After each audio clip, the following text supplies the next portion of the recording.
कैसे हैं आप सभी। आज की हमारी जो रेलवे की पॉलिटी की क्लास रहने वाली है आरपीएफ, एसआई और कांस्टेबल के लिए। इस क्लास में हम जितने भी क्वेश्चंस करेंगे सारे के सारे क्वेश्चन क्या है, इम्पोर्टेंट क्वेश्चन है। ठीक है, तो इस क्लास का जो पहला क्वेश्चन है वो क्या है,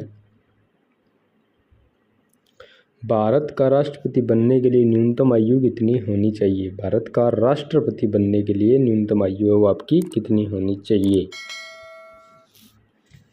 25 वर्ष, 25 वर्ष, 30 वर्ष, 35 वर्ष या फिर आपके 40 वर्ष। तो राष्ट्रपति की जो आयु है वो आपकी होनी चाहिए 35 वर्ष। तो इसका जो सी ऑप्शन आपका सही आंसर होगा।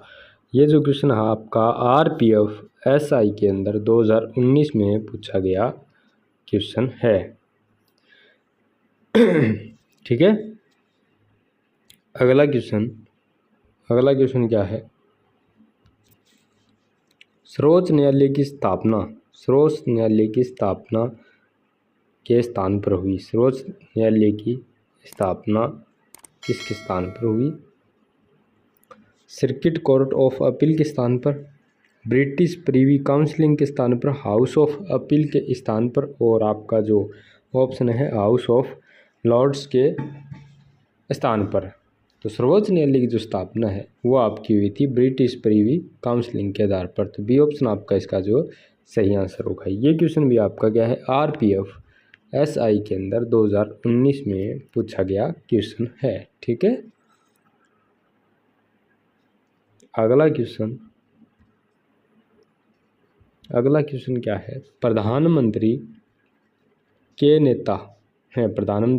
नेता हैं। राज्यसभा में बहुमत पार्टी के, इनमें से कोई नहीं, या फिर आपके संसद में बहुमत पार्टी के, या फिर लोकसभा में बहुमत पार्टी के। तो प्रधानमंत्री जो आपके नेता हैं वो आपके लोकसभा में जिस पार्टी के बहुमत होंगे उसी पार्टी के नेता होंगे प्रधानमंत्री। ठीक है, तो लोकसभा में बहुमत पार्टी के नेता हैं प्रधानमंत्री।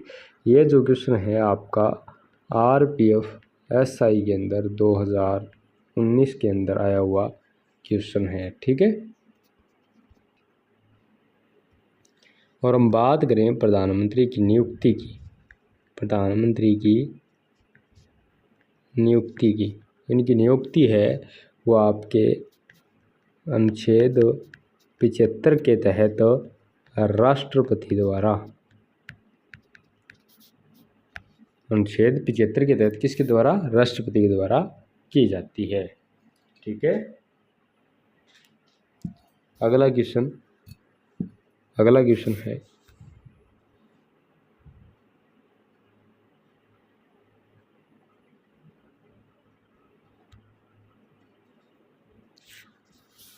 राष्ट्रपति का अध्यादेश कितने दिनों तक प्रभावशाली रहता है। 1 साल तक, 2 महीने तक, राष्ट्रपति के इसे रद्द करने तक, 6 महीने तक।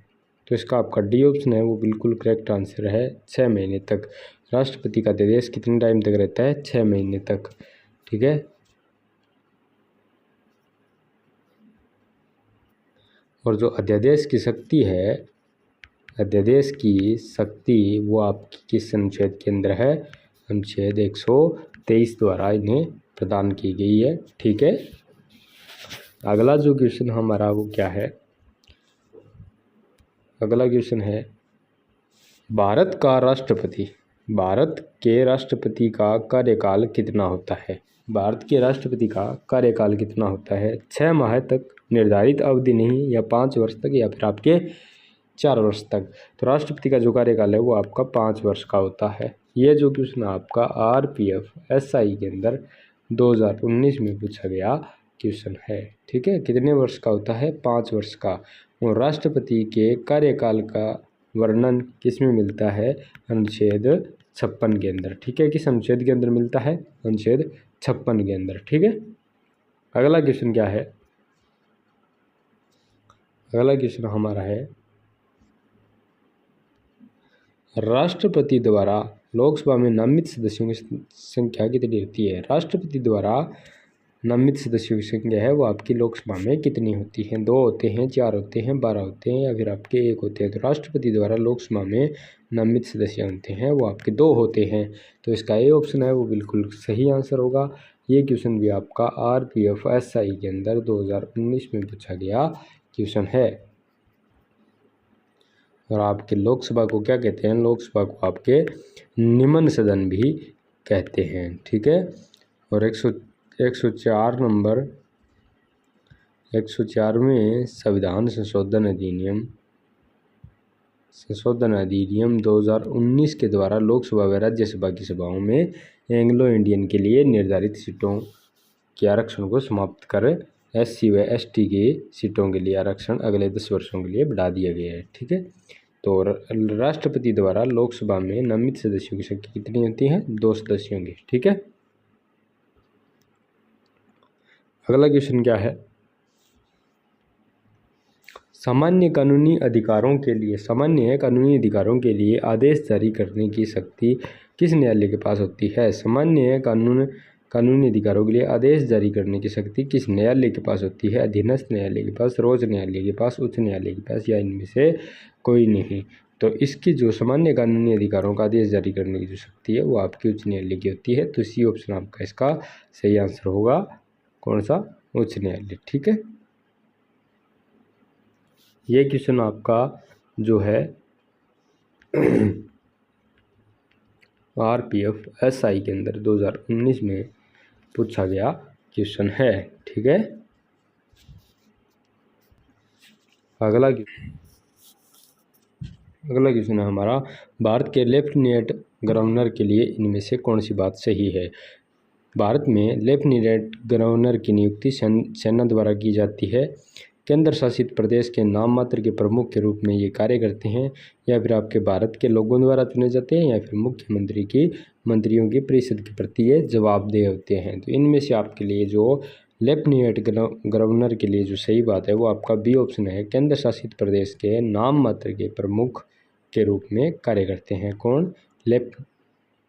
लेफ्टिनेंट गवर्नर, ठीक है। और जो केंद्र शासित प्रदेश होते हैं, केंद्र शासित प्रदेशों के प्रति जो आपका शासन चलाने का अधिकार होता है वो किसके पास होता है? केंद्र सरकार के पास होता है, ठीक है। ये जो है वो केंद्र सरकार के अधीन होते हैं। अगला क्वेश्चन क्या है? सुप्रीम कोर्ट के परामर्श क्षेत्राधिकार की अवधारणा कहाँ से ली गई है? सुप्रीम कोर्ट के परामर्श क्षेत्राधिकार की अवधारणा कहाँ से ली गई है? जापान से, कनाडा से या फिर ब्रिटिश से या फिर ऑस्ट्रेलिया से?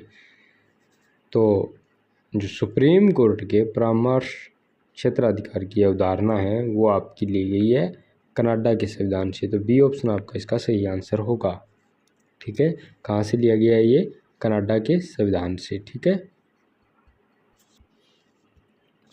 ठीक है, आज की क्लास में इतना ही। एक क्वेश्चन और रह गया क्या? चलो ये भी करते हैं।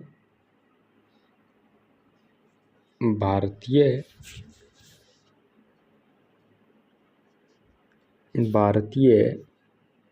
संविधान का अंतिम हस्ताक्षरकर्ता किसे माना जाता है? भारतीय संविधान का अंतिम हस्ताक्षरकर्ता किसे माना जाता है? सुप्रीम कोर्ट को, संसद को, मुख्यमंत्री को या प्राइम को? तो भारतीय संविधान का अंतिम हस्ताक्षरकर्ता आपके सुप्रीम कोर्ट को माना जाता है। ए ऑप्शन आपका इसका सही आंसर होगा। ये क्वेश्चन आपका RPF SI के अंदर 2019 में आया हुआ क्वेश्चन है, ठीक है। तो भारतीय संविधान के अंतिम हस्ताक्षरकर्ता के रूप में किसे माना जाता है? सुप्रीम कोर्ट को, ठीक है।